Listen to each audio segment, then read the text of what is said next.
अगर नेगेटिव आ जाएगा तो फिर उसके बाद उनको हम छोड़ देंगे।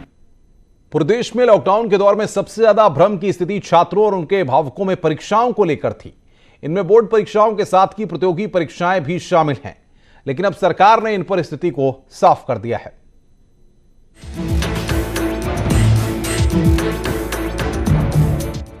कोरोना वायरस ने जिंदगी की रफ्तार पर ब्रेक लगा दिया है। लॉकडाउन के चलते बाजार, दफ्तर, पब्लिक ट्रांसपोर्ट बंद हैं। सब कामकाज ठप है। स्कूल कॉलेज भी बंद हैं। बार बार लॉकडाउन बढ़ने के चलते 10वीं और 12वीं की बोर्ड परीक्षाएं भी स्थगित कर दी गई थीं। इसी बीच केंद्रीय शिक्षा मंत्री रमेश पोखरियाल निशंक ने ट्वीट कर बड़ी जानकारी दी कि नॉर्थ ईस्ट दिल्ली को छोड़कर देश में कहीं भी 10वीं की परीक्षा आयोजित नहीं की जाएगी। एचआरडी मंत्री ने ट्वीट कर दी जानकारी, सिर्फ नॉर्थ ईस्ट दिल्ली में आयोजित होगी 10वीं की परीक्षा। तैयारी के लिए छात्रों को मिलेंगे 10 दिन। इसके अलावा केंद्रीय मानव संसाधन मंत्री निशंक ने नीट और जेईई एडवांस परीक्षा के बारे में जानकारी दी। नीट परीक्षा 26 जुलाई को होगी। जेईई एडवांस की परीक्षा अगस्त में होगी। जेईई मेंस की परीक्षा 18 से 23 जुलाई के बीच होगी।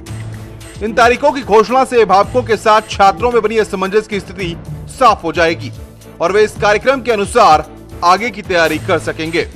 Bureau report, news 18 Uttar Pradesh. Corona का खौफ लोगों में इस कदर बढ़ गया है कि सैनिटाइजर की चोरी के मामले सामने आने लगे हैं। कानपुर देहात के अकबरपुर इलाके में टोल पर रखी सैनिटाइजर की बोतल को कार सवार ने उड़ा दिया। टोल वसूलने वाला शख्स जब तक सैनिटाइजर चोर को पकड़ता तब तक वो वहां से फरार हो गया। सैनिटाइजर चोरी की तस्वीरें सीसीटीवी कैमरे में कैद हो गईं।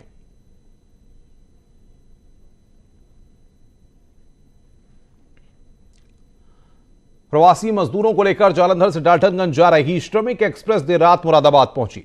इस ट्रेन में कुल 22 बोगियों में 1188 श्रमिक सवार थे। ट्रेन के स्टेशन पहुंचने पर रेलवे के अधिकारियों ने ताली बजाकर उनका स्वागत किया और मजदूरों के लिए खाना और पानी का इंतजाम किया। सभी यात्रियों को उनकी सीट पर ही जरूरत की सामग्री उपलब्ध कराई गई, जिसके बाद ट्रेन को रवाना किया गया।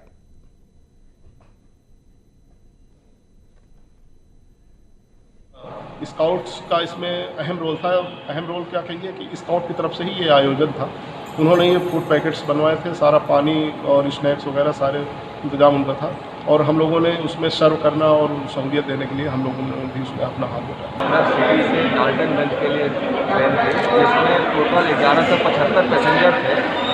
उसमें सभी के लिए हम लोगों ने खाने और पीने की व्यवस्था की।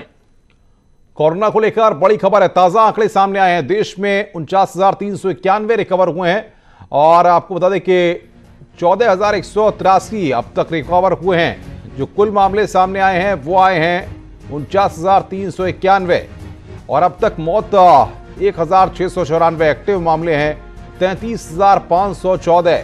तो ये फिगर्स अभी सामने आई हैं। देश में 49,391 कोरोना पॉजिटिव मामले अब तक सामने आए हैं। एक्टिव मामलों की अगर बात करें तो 33,514 ये एक्टिव मामले हैं। अब तक मौत का जो आंकड़ा 1,694 मौतें अब तक हुई हैं। रिकवर होने वाले वह संख्या है एक। आपको बताएं कि 14,183 लोग अब तक इससे रिकवर हो चुके हैं। तो देश में 49,391 कोरोना पॉजिटिव केस अब तक हो चुके हैं। ये ताजा आंकड़ा इस वक्त सामने आया है। अब तक 14,183 मरीज रिकवर हुए हैं। 1,694 की मौत हुई है।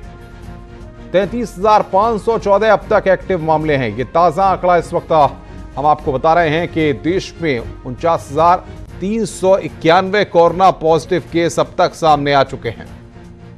14,183 मरीज इससे रिकवर हुए हैं, जबकि 1,694 लोगों की मौत हुई है।